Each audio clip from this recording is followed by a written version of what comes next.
Hello, my name is Jason Miller, and I am 32 years old.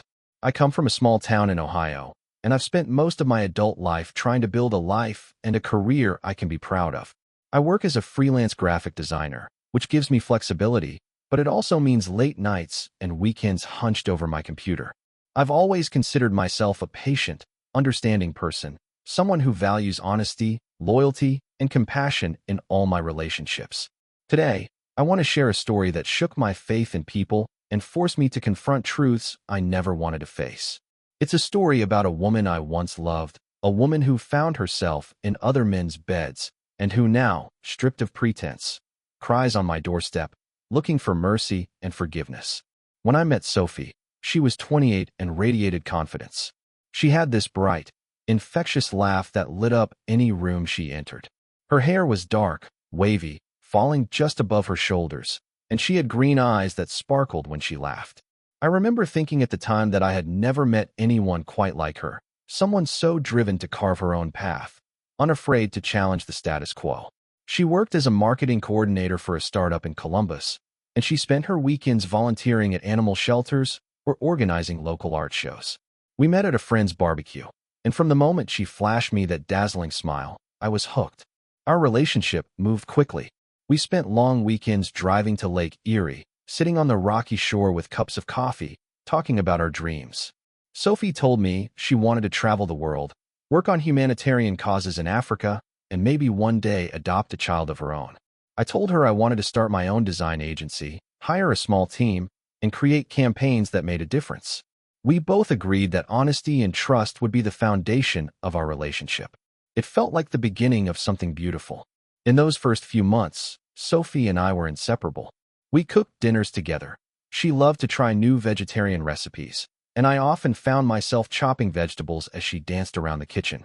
On Sunday mornings, we'd lie in bed, her head resting on my chest, as she read me passages from books she was reading. We talked about our fears and hopes, and I truly believed she was committed to building a life with me. We said, "I love you," often, sometimes almost before we were ready. I dismissed any doubt as insecurity because she seemed so sure of us. After 6 months, we moved in together into a small 2-bedroom apartment in a quiet neighborhood. She painted one wall in our living room a deep teal, and I hung framed prints of my travel photographs on the opposite wall. Friends and family thought we were perfect together. They said we balanced each other. I was the steady calm to her spontaneous fire. But over time, subtle cracks began to appear. It started with late nights at work events, but whenever I asked, she insisted they were necessary for her career. Then came her increased socializing. Weekends spent out with new friends while I stayed home preparing for a project deadline. I told myself it was fine. She needed her space. After all, I considered myself a supportive partner.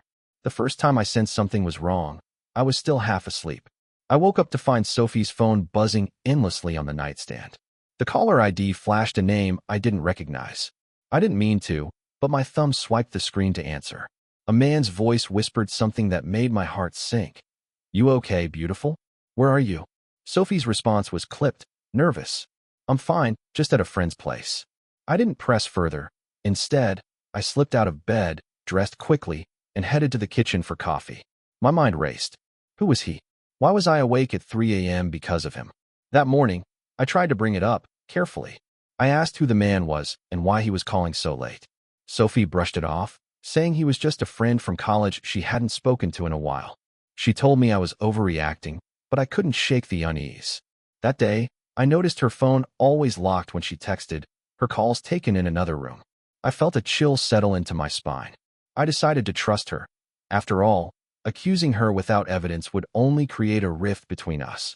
Yet, I also reserved my curiosity, vowing silently to myself to remain vigilant. Over the next few weeks, her behavior grew more distant. She came home later, smelled like someone else's cologne, and avoided eye contact when I asked about her day. She became aloof in bed, and our conversations were shorter. On one occasion, I found another man's sweatshirt draped over her dresser. I waited until she returned that evening. Her explanation, that a friend had left it by mistake, sounded rehearsed. I nodded, though inside, my heart pounded with frustration and betrayal. I didn't speak of my suspicions. Instead, I began discreetly checking her social media. I noticed messages from men I didn't know, compliments on her photos, and comments that hinted at intimacies I would rather not imagine. One late night, unable to bear the uncertainty, I stayed awake until she came home. She fumbled with her keys, stumbled into the apartment, and went straight to the bedroom without looking at me. When she emerged, her face was different. Something was off. I asked where she'd been, and her answer came out cold. "Why do you always pry? Can't you leave me alone?" The cruelty in her voice cut deeper than any infidelity could. I realized then that whatever love we once shared was slipping away. About 3 months into living together, I found definitive proof. I was working on a project in our home office when my computer pinged with a notification from a shared calendar. A date popped up: dinner with Tom, 8 p.m. The calendar invite came from Sophie's email. I clicked through her recently used applications and saw messages with Tom. Their flirtatious banter was explicit. He called her gorgeous. She assured him she found him irresistible. My hands shook as I read further. "Can't wait to make you mine tonight." "I'm yours already," she replied. My world fractured in that moment. I stared at the screen, panting, tears welling up in my eyes. I wanted to believe there was some mistake. I confronted her right then, sitting beside her on the couch, screen between us. I asked who Tom was. Her face went pale. She hesitated, then said, "He's just someone I met through work." I pressed, "Then why are you planning a dinner with him tonight?" She looked away, unable to meet my gaze. Finally, she admitted that things had gotten physical with Tom. It was a blow I never saw coming. I felt my chest tighten, as if someone reached inside and squeezed. How long had it been going on? How many nights had I been home, waiting for a woman who wasn't truly there? I wanted to scream, to curse her, but instead I found myself paralyzed with grief. She cried and begged forgiveness. She said she didn't know what she was thinking, that she felt lost and needed affirmation from other men. She claimed it wasn't about love or affection for Tom, that it was some kind of void she couldn't fill with me. She said, "I feel like I don't even know myself anymore." My pain mingled with anger and confusion. How could someone who promised loyalty, who spoke those 3 magical words so freely, toss our vows aside? We fought until dawn, screaming, tears streaming. I told her to leave. She sobbed, muttered apologies, and grabbed her keys before sprinting out of the apartment. In the days that followed, I moved out temporarily, sleeping in my brother's guest room. I couldn't stand seeing her face, knew that staying so close would torture me with reminders of the betrayal. She texted every hour, each message dripping with regret. "I'm so sorry. I was selfish. Please take me back. I can't live without you." But I wasn't sure I could trust her again. My mind replayed every party she attended, every late-night call she took. Each memory felt like a knife twisting in my heart. I spent nights lying awake, wrestling with conflicting feelings. Part of me still loved her, the woman who laughed with me on the beach, who believed in my dreams. The other part despised her for violating my trust so brutally. I turned to friends, seeking advice. Some told me to cut her off completely, that she didn't deserve another chance. Others argued that people make mistakes, that love can survive even the darkest betrayals if both partners are willing to rebuild. I wasn't sure what I wanted, or what the right path for me was. Meanwhile, Sophie's life unraveled. Her friends distanced themselves once word of her infidelity spread. Her job performance suffered. She was reprimanded for missing deadlines and unexplained absences. I heard rumors that she tried to hook up with multiple colleagues, as if desperately searching for something she couldn't name. Her once proud face now looked hollow, like someone who had followed a path she didn't understand until long after stepping onto it. 3 months later, one rainy evening, my phone rang. It was her. I hesitated before answering. When I did, her voice trembled. "Jason, I've nowhere else to go. I'm sorry." I stayed silent, listening to her sobbing on the other end. She told me she'd been staying in a cheap motel, drinking too much, telling herself it was penance for what she'd done. She said she lost her job, that her savings were gone, and that she was terrified of being alone. She admitted she still loved me, that she regretted every moment of betrayal. She asked if she could come back, even just to talk. I agreed, knowing this would open wounds I might never heal. That night, I sat in my empty apartment, debating whether to let her in. The knock on the door came at midnight, soft but anxious. I opened it a crack and saw her standing there, drenched from the rain, eyes red from crying, hair plastered to her face. She looked smaller, childlike, stripped of her bravado. I let her in without a word. She shook off her jacket, her shoulders hunched, as if carrying the weight of her mistakes. By then, I had unpacked most of my things and moved into a small studio apartment nearby. This space belonged to her now. She had asked if she could stay temporarily until she figured out her next steps. Her words were simple. "I'm not asking to move back in as your girlfriend. I just need a place to sleep." I showed her the guest room, the one I had vacated months before. She gasped at the sight of her old sheets and pillows that smelled faintly of us. She said, "God, this hurts." I offered her a blanket and left her to settle in. I brought her coffee in the morning, watched her sip it quietly, her eyes vacant. She didn't make excuses. She didn't beg. She just sat there, looking at me with a mix of shame and longing. In the first week of her return, we barely spoke. She spent most of her days in that guest room, sometimes going out to search for jobs, sometimes not leaving the house at all. She cried on the floor. She screamed at me for never understanding her emptiness. She begged for forgiveness in whispers. I listened, sometimes comforting her, sometimes turning away. My heart was a battleground. Part of me pitied her. Part of me feared her presence would destroy any chance of healing for myself. On the 8th day, I decided to sit down with her. We sat across from each other at my small kitchen table, the candlelight flickering between us. I told her I was willing to help her find a therapist or a support group. She nodded, tears sliding down her cheeks. She said she felt like a stranger in her own body, that she used sex as a way to feel alive. She admitted that she was confused about her identity and her desires, that she never realized how much she took our relationship for granted. I told her that rebuilding trust would be a long, painful road, if it was even possible. She didn't argue. She said she understood. Days turned into weeks. I helped her apply for jobs, anything that would give her structure. She started going to therapy, talking about her childhood abandonment issues and how she used fleeting sexual encounters to fill a void. She began journaling, writing pages about her regrets and her longing for redemption.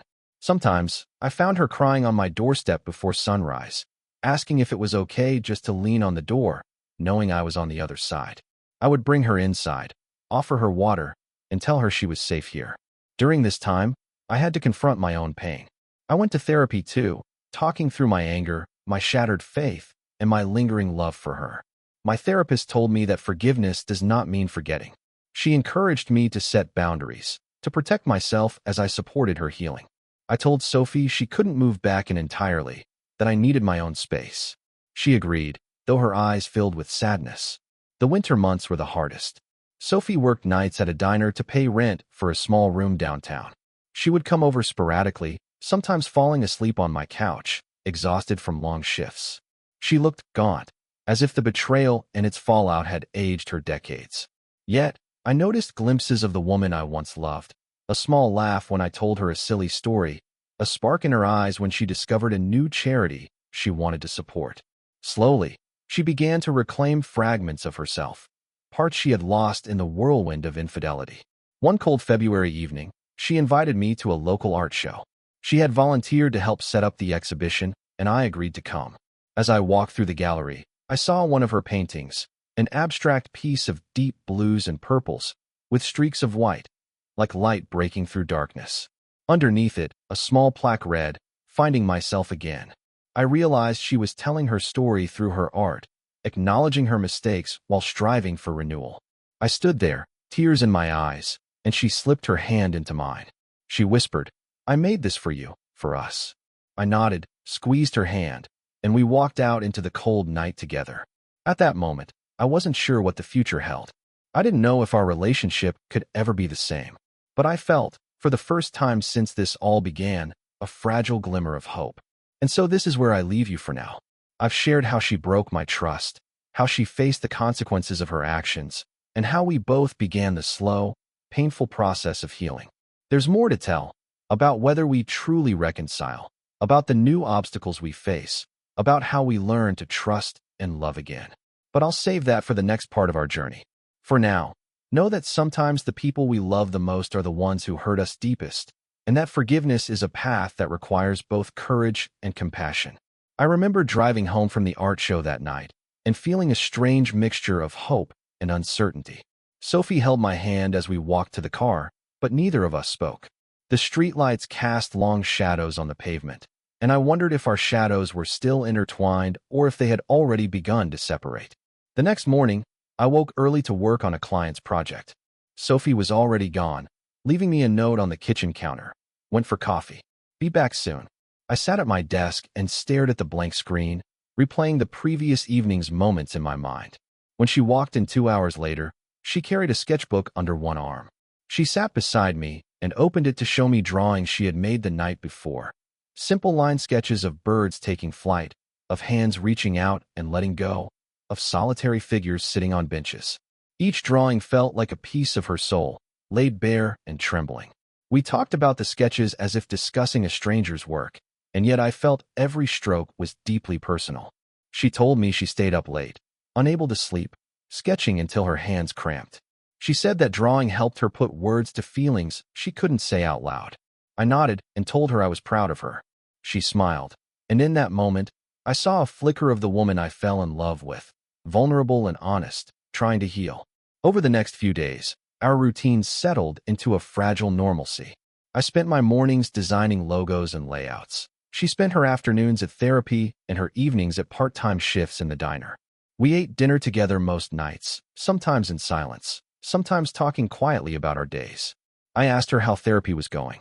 She told me about her therapist, a gentle woman named Anna who encouraged her to confront the shame and guilt that drove her past behavior. Sophie admitted that opening up in those sessions was terrifying. She had always been so guarded, accustomed to hiding behind confidence. She said she was learning to let herself feel pain, a concept that felt foreign to her. One afternoon, I found her sitting on the balcony, clutching a cup of tea. She looked pale, exhausted. I sat beside her and asked if she was okay. She shook her head and said she'd had a panic attack earlier in the day. The therapist had asked her to write a letter to the men she slept with, and reading it back unleashed a flood of memories and regret. Her voice trembled as she described how she had once told each of them that she loved them, even though it was a lie. She said the worst part was realizing that each lie chipped away at the person she believed herself to be. I reached out and held her hand through the railing. I told her that facing the truth was painful but necessary. She looked at me with tear-filled eyes and whispered, "Thank you for not turning away." In that moment, I felt the pain of her confession and the weight of my own forgiveness. I squeezed her hand and said, "I'm here, and I'm not going anywhere." As winter deepened, an unease settled over me. I noticed that Sophie still kept parts of her life hidden. Her phone was almost always locked, and she sometimes left the apartment to take calls. One night, I saw her wiping her face as soon as she hung up, as if she had been crying. When I asked her about it, she said it was nothing, just old friends reaching out. I nodded, but the knot in my stomach tightened. I didn't want to be the paranoid ex, so I tried to trust her as best I could. Then, one Tuesday evening, I returned home to find her packing a small duffel bag. My heart lurched. I asked where she was going.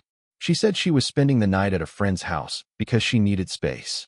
She kissed me on the cheek and left without another word. I sat in the empty apartment, feeling like a hollow shell. Was this another lie in the making? Or was it her way of coping? She returned the next morning, looking apologetic and tired. She sat at the kitchen table and told me she had a fight with her friend, that she realized she was pushing people away because she didn't trust herself or others. She said she was sorry for scaring me. I told her I understood, but that I needed honesty, that every time she vanished, it reopened the wounds of our past. She nodded and promised to be more transparent. I wanted to believe her, because the woman in front of me was remorseful and fragile, the opposite of the confident, carefree person I once knew. In the months that followed, we cautiously built routines of shared trust. Every Sunday, we cooked breakfast together, oatmeal pancakes with fresh berries, scrambled eggs with spinach and mushrooms. We played board games on Friday nights, laughing at our own clumsy moves. On Saturdays, we volunteered at the same animal shelter where she used to work. She introduced me to a little senior dog named Cleo, who followed me around with her tail wagging. Giving Cleo a chance at a new home felt like a small act of redemption for both of us. Yet beneath the surface, tension simmered. I saw the way she flinched when someone complimented her at the diner. I noticed her weighing every word before she spoke, afraid she might say something wrong. And I struggled with my own doubts, worried that as soon as I let my guard down, she might slip away again. Sometimes I woke up in the middle of the night, heart pounding, convinced I heard her phone buzz. I would lie there, chest tight, until I forced myself back to sleep. One morning in late March, I came home from a meeting to find the apartment eerily quiet. I called out, but there was no answer. I found her sketchbook on the coffee table, open to a page where she had written a poem. I am a house of glass, shattered by my own hand, pieces cut deep into the heart. Yet still I stand. The words struck me like a blow. I flipped the page and saw her writing at the bottom. I don't know who I am anymore. I heard a noise from the bedroom and walked in to see Sophie on the floor, her face buried in her knees as soft sobs shook her body. I knelt beside her, and she clung to me, tears soaking through my shirt. She apologized between sobs, saying the walls of her mind felt like they were closing in. She said she felt like a fraud. How could she tell me to trust her when she didn't trust herself? I sat with her for a long time, holding her and telling her it was okay to feel broken. I told her that healing wasn't a straight line, that there would be days when the weight of her mistakes pressed down on her like a mountain. She nodded and curled into me, her tears wetting my chest. I realized then that whatever the future held, I could not abandon her in her darkest moments. I needed to decide if I could love a person who was still learning how to love herself. After she calmed down, we talked quietly about boundaries. I told her that it hurt me when she shut me out, even if it wasn't intentional. She said she wanted to work on that. We agreed that if she needed space, she would tell me and explain why. If I felt worried, I would voice my concerns rather than accuse her. It felt like the first time we had truly listened to each other in months. As spring arrived, a fragile sense of normalcy settled. We took walks in the park on warm afternoons, watching cherry blossoms bloom. We went to small music venues, sipping coffee as local bands played acoustic sets. One evening, we danced in our living room to old soul records, laughing when we tripped over each other's feet. For a moment, it felt like old times. Except our laughter was tempered by cautious glances, by unspoken fears that any moment could bring us back to the edge of despair. One Saturday in April, Sophie announced she had an opportunity to work on a short documentary with a local filmmaker. The project would involve interviewing women who had experienced infidelity and betrayal. She asked if I would come with her to one of the shoots, not to be on camera, but to support her. I agreed, curious to see her in a different element. We drove to a small community center where a group of women gathered to share their stories. Sophie introduced herself to the organizer and took notes as each woman spoke. Their voices were raw and honest, some angry, some regretful, some still searching for closure. I watched Sophie's expression shift from empathy to sadness to resolve. I realized then that she was using her pain to help others, to transform her brokenness into something meaningful. After the interviews, we drove home in silence. She said it was exhausting to hear so much heartbreak, but also healing to know she wasn't alone. She told me that every story she heard reminded her of her own mistakes and the people she hurt. She clenched my hand and said, "Maybe by helping others rebuild, I can learn how to rebuild myself." I thought about the time we spent at therapy, the long nights of crying, the endless journaling. I realized that while I had been focused on protecting myself, she had been working to understand the deeper roots of her pain. In mid-May, I had to travel to New York for a conference. It was my first trip away from Sophie since everything happened. I felt torn, wanting to be with her, but also needing to fulfill my own responsibilities. I told her I'd be gone for 2 nights. She smiled and said she would miss me terribly, but that she understood. I flew out early Monday morning and spent the day in a crowded hotel ballroom, pitching design ideas and networking. But every lunch break and idle moment, my mind drifted to Sophie. Was she okay? Was she lonely? Had I given her the space she needed, or did I abandon her? On my second night, I got a text from her. "I'm proud of you for being out there. I miss you." I replied that I missed her too and would be home the next evening. But as the hours went by, my phone stayed silent. I felt a knot form in my chest. I tried to focus on the sessions, but my thoughts circled back to her. Finally, late at night, I texted again. "Are you okay? I haven't heard from you." No response. The next morning, I returned to the hotel lobby, grabbed my bags, and caught a flight home. When I walked through the door of our apartment, my stomach dropped. There were 2 suitcases in the hallway and a note on the table in her handwriting. "I'm sorry. I need to find out who I am alone. Don't look for me." My heart slammed against my ribs. I sank to the floor and reread the words a dozen times. She had left without telling me where she was going. I felt the old panic rising. How could she vanish again without a word? I called her phone. It went straight to voicemail. I texted, "Nothing." I left her a message on social media and emailed her therapist to ask for help in contacting her. Days passed with no answer. I felt waves of abandonment crash over me. The same feeling I had when I first discovered her betrayal. Was I destined to relive the past? I spent the next 3 days searching, calling friends, checking local shelters, driving to her favorite coffee shops. Every phone call ended in dead ends. I felt helpless and furious, as if she had played me again. Finally, on the fourth day, I received a text from her number. Meet me at the park near the pond at 6 p.m. I arrived early, my heart racing. I paced the concrete path, watching the ducks glide across the water. At exactly 6, I saw her approaching. She looked worn, her eyes red and puffy, dark circles under them. Her shoulders slumped as she walked toward me, tears spilling down her cheeks. I sat on a bench and she collapsed into my lap, face buried in my shirt. She cried like a child, her body shaking. I held her tight, feeling her pain like a physical weight. When she finally looked up, her eyes were hollow. She told me she had gone to a small cabin by herself, hoping isolation would help her figure things out. Instead, she had spiraled deeper into guilt and loneliness. She said she spent nights staring at the ceiling, asking herself how she could hurt me so badly. She said she realized that no amount of solitude could fix what she had broken inside herself. I asked her why she didn't call me. She said she was ashamed, that she couldn't face me after abandoning me again. I told her that if she had reached out, I would have come to help.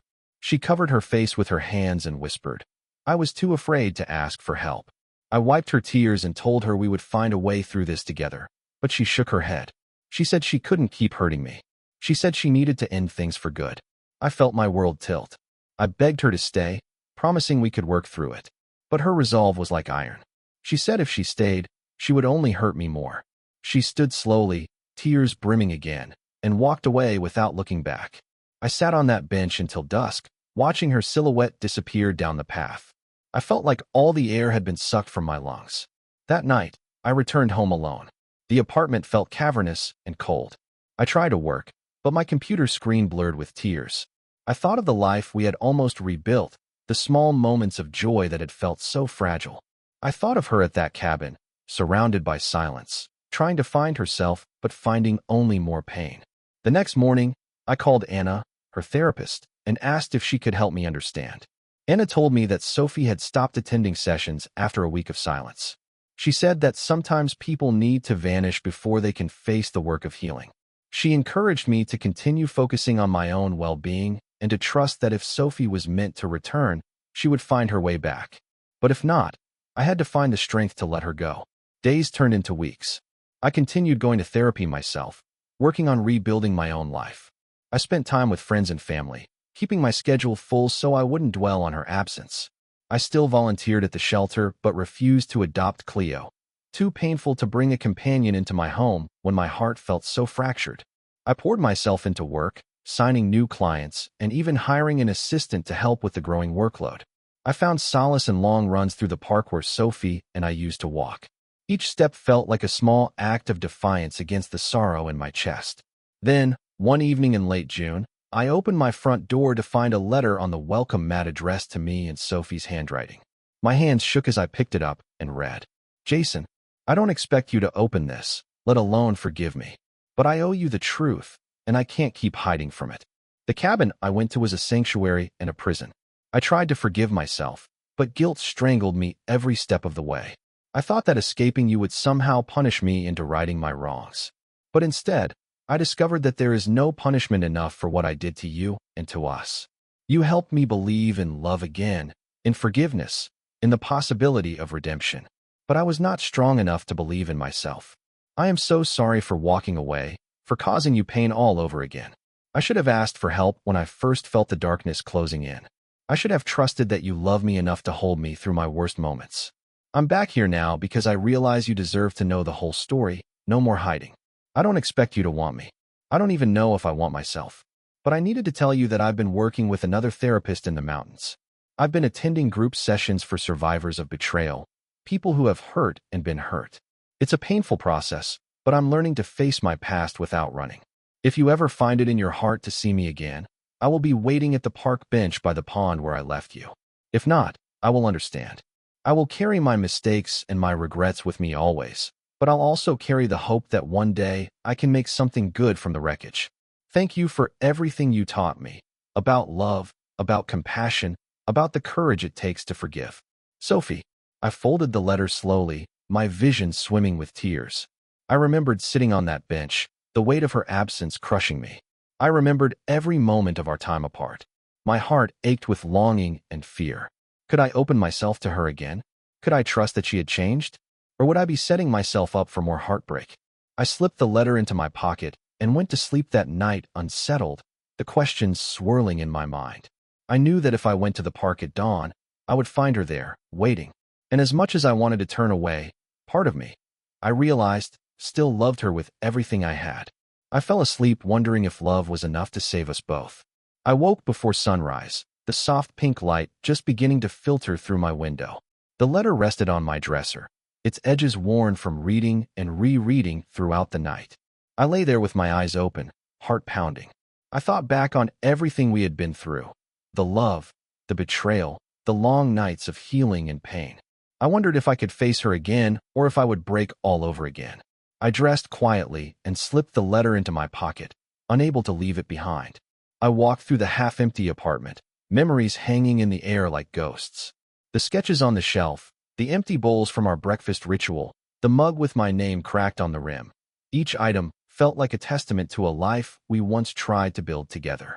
I left the key on the counter and locked the door softly behind me. The early morning air was crisp, carrying the scent of damp grass. I walked to the park where she said she would be waiting, the path familiar yet heavy with meaning. My mind raced as I approached the pond, the bench by the water shimmering in the dawn. She sat where she said she would, wrapped in a gray sweater, hair tangled from the night. She looked up at me with those haunted eyes that had once drawn me in and then shattered me. In that moment, I felt my pulse surge, anger, yearning, fear, and love all colliding in a storm. She rose slowly as I neared, and for a moment, we just stood there, two hesitant souls unsure how to bridge the distance that felt both mere feet and an unquantifiable void. I finally lowered myself onto the bench beside her. The wood was still cool. She looked down at her hands, twisting the edges of her sweater. The sun brightened slightly, illuminating the rising fog over the pond. The world felt surreal, like we were characters in a story whose ending had yet to be written. I reached into my pocket and pulled out her letter, still creased from countless readings. I handed it back to her without a word. She took it with trembling fingers, tears welling in her eyes. She whispered, "I was so afraid you wouldn't come." I swallowed hard, forcing my voice to remain steady. I almost didn't. She looked at me with a mixture of relief and despair. "I understand," she said. "I understand if you hate me." I took a deep breath and let it out slowly. "I'm angry," I began, "and I still hurt. But I'm also here instead of running away. That counts for something." She nodded, and the tears slipped down her cheeks. I tried to speak, but the words tangled in my throat. Finally, I said, "When you left that apartment, I thought maybe I was done with you forever. I built new routines. I tried to fill the emptiness of your absence. But every time I passed your favorite coffee shop or saw the cherry blossoms bloom, I thought of you. I realized that even though you hurt me more deeply than anyone ever has, I never stopped loving you." My voice cracked, and she turned to look at me, sorrow and something like hope in her eyes. She whispered, "I love you too." We sat there for a long minute, neither of us speaking, the only sound the distant call of a bird. Then she began to talk, slowly at first, as if testing the waters of her own honesty. She told me about the work she had done with her new therapist in the mountains, how she faced her childhood memories of abandonment, how she came to understand that she used infidelity not as a rebellion against me, but as a defiance against her own fear that she wasn't lovable. She said she had learned that every time she ran away, she punished herself for past mistakes, believing she didn't deserve kindness or forgiveness. I listened, and as I listened, I felt my own defenses shift. I realized I had spent so long protecting my heart that I risked closing it forever. I asked her what she wanted from me now. She looked at me directly, tears in her eyes, and said, "I don't expect you to forgive me easily, but I want you to know I'm committed to change. I want to build something honest with you, if you'll have me." I studied her face. Her cheeks were hollowed from months of stress, her eyes tired, but there was a quiet determination there that hadn't existed before. I finally nodded. "I'll try," I said. But we need to set boundaries. We need clear rules, or we'll fall back into confusion. She agreed, and we talked for hours about how we would move forward. We decided to start slowly, no rushing back into living together. We agreed to meet at least twice a week in person, to share our schedules so we knew where the other was, to hold weekly check-ins where we could speak openly about our fears. We also agreed that if either of us felt overwhelmed, we could take a day apart to breathe, no blame, just space. As the sun climbed higher, we rose from the bench. I reached for her hand, and she let me hold it, her fingers trembling slightly. We walked around the pond, the morning dew glinting on blades of grass. Neither of us spoke much. Words felt inadequate. But the simple act of being side by side felt momentous. When we reached the edge of the path, she turned to me and said, "Thank you for giving me another chance." I nodded, not trusting my voice. The moment felt sacred yet fragile, as if one wrong word could shatter it. Over the next few weeks, our lives began to realign. We met for coffee on Tuesday mornings before work, talking about our schedules and how therapy was going. I saw her vulnerable moments, her tears when she realized how much she had hurt me, her frustration when old patterns resurfaced. And I saw her strength, how she would pause, take a deep breath, and choose a more honest response instead of shutting down. I began to trust her in ways I didn't know I still could trust at all. One evening, she surprised me by cooking dinner at my new apartment. She set the table with mismatched plates, lit a few candles, and served pasta tossed with vegetables and a sauce she had made from scratch. As we ate, she told me about a friend from the group therapy sessions, a woman who survived infidelity and went on to build a new family filled with honesty. She said she hoped to find the same strength, not just for me, but for herself. I watched her animated face, noticed the dimples she had when she smiled, and felt the stirring of that old love. It felt like a flickering flame, unsteady but alive. We kept our word about boundaries. That week, we had a minor disagreement about her needing more rest. She had stayed late at the diner and was exhausted, but she insisted on meeting me for dinner. I felt frustrated, worried that she was falling back into people-pleasing and pushing herself to unhealthy limits. Instead of lashing out, I asked if she was okay and suggested she rest. She took a deep breath, looked at me with surprise, and said she hadn't realized how exhausted she was. She thanked me for noticing. We canceled dinner and spent a quiet night texting each other about our days. The disagreement could have escalated, but we chose communication, a small victory. As summer arrived, the city bloomed around us. We spent weekends exploring farmers markets, picking up fresh produce, and sharing laughter over peach cobbler. I taught her to paddleboard on the lake. She wobbled at first, but soon found her balance and glided across the water. She laughed as I splashed her, and I realized how much I had missed that sound. Each morning, we took turns sending each other voice messages instead of texts, short snippets of our thoughts, silly jokes, or just, "I miss you" spoken into our phones. Hearing the sound of her voice each morning reminded me that real connections were built through presence, not perfection. One late July afternoon, I came home to find her sitting on my couch, sketchbook open on her lap. She looked up and smiled, a softness in her eyes that was new. She said she had been thinking and that she wanted to share something I hadn't seen. She flipped the sketchbook around, revealing a painting, a couple standing on that bench by the pond, surrounded by swirling colors of sunrise. They stood holding hands, their faces turned toward each other. Underneath, in small script, she wrote, "We were broken. We found our way back." I felt tears fill my eyes, and she reached out to wipe them away. "I wanted you to see how I see us now," she whispered. I nodded, but I didn't have words. The painting captured our journey, the darkness, the fractures, and the fragile light that emerged from the wreckage. In early August, she invited me to join her at one of her group therapy sessions. I hesitated, worried I might feel out of place. But I agreed, wanting to understand her world. We sat in a circle of chairs, a dozen people sharing stories of heartbreak and healing. When it was her turn, she spoke quietly about how she learned to stop running away from pain and to face it head on. She talked about how losing me twice taught her that love was more than just passion. It was a choice, a commitment to be present even when things got ugly. I watched her with a swelling heart, proud of how far she had come. After the session, members came up to us to share how inspired they were by her honesty. I realized that by standing with her, I was also healing parts of myself, learning to embrace vulnerability rather than fear it. As the leaves began to turn in September, we started talking about our future more seriously. We revisited the idea of living together again. We laughed about the teal wall I had painted in the old apartment and the mismatched coffee mugs we used. We decided to tour houses one Saturday, not to rush into a decision, but to see if a new space might symbolize a fresh start. We visited a small house with a yard big enough for a dog, and I caught her gently tracing her finger along the windowsill, as if imagining her morning coffee there. That night, we sat on the porch swing outside my apartment, the air cool and crisp. I asked her if she was ready to move in together again.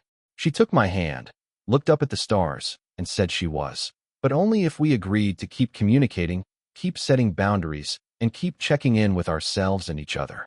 I never want to be that woman again, she said. I know I will carry my scars, but I want to move forward with you, honestly. I squeezed her hand and told her I wanted the same. We talked until midnight, dreaming of a life built on a foundation stronger than before. We agreed to pick a house together in October, set a moving date for November, and invite friends to help us settle in. In that moment, the fear that had shadowed me for months felt distant. I knew that rebuilding trust wouldn't be easy, that new challenges would always arise.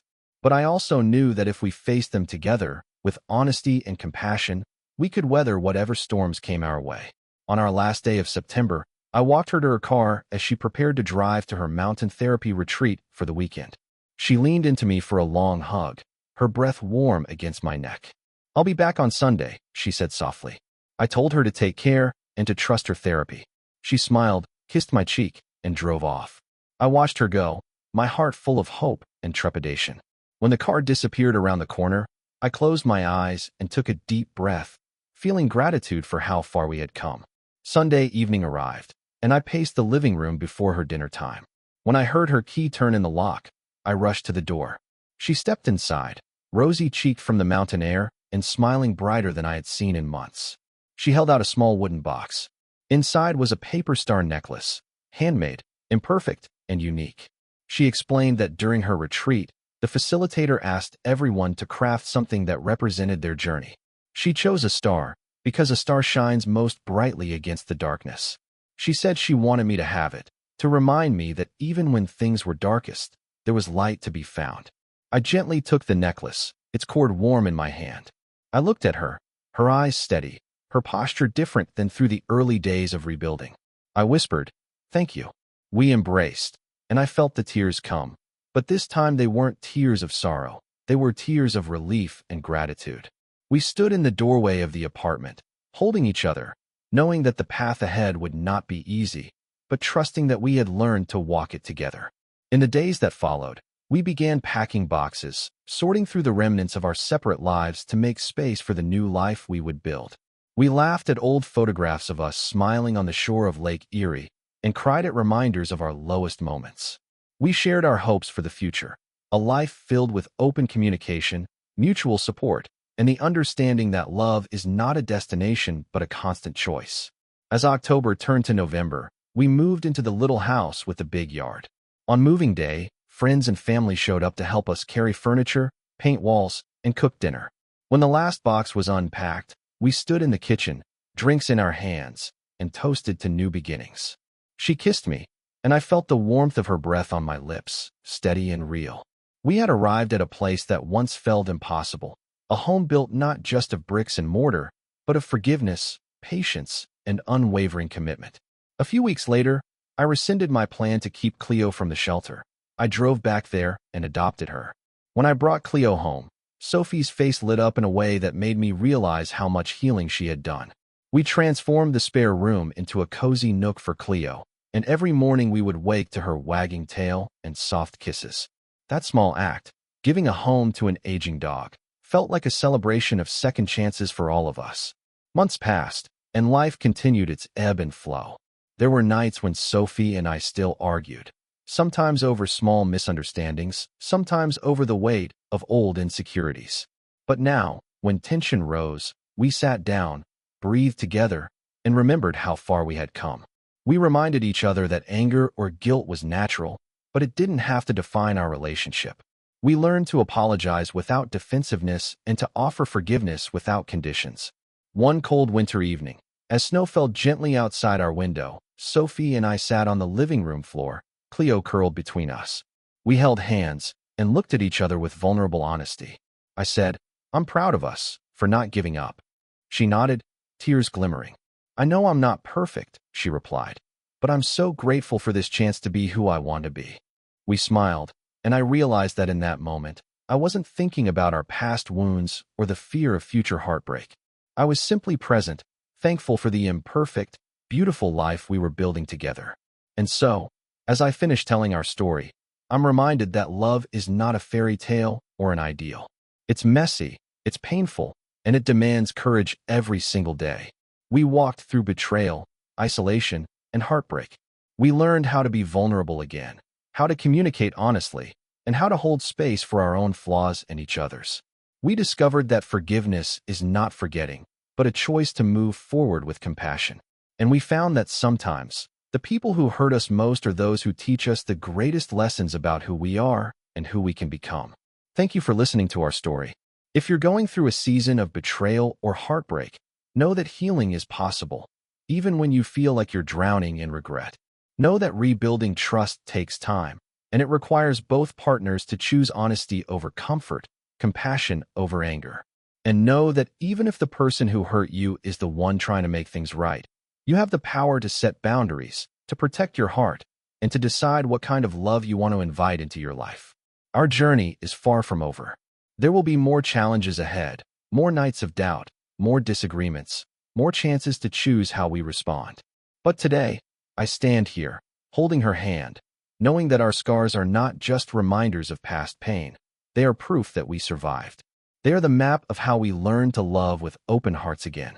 And in that, I find a beauty deeper than I ever thought possible, because we didn't just find each other again, we found ourselves.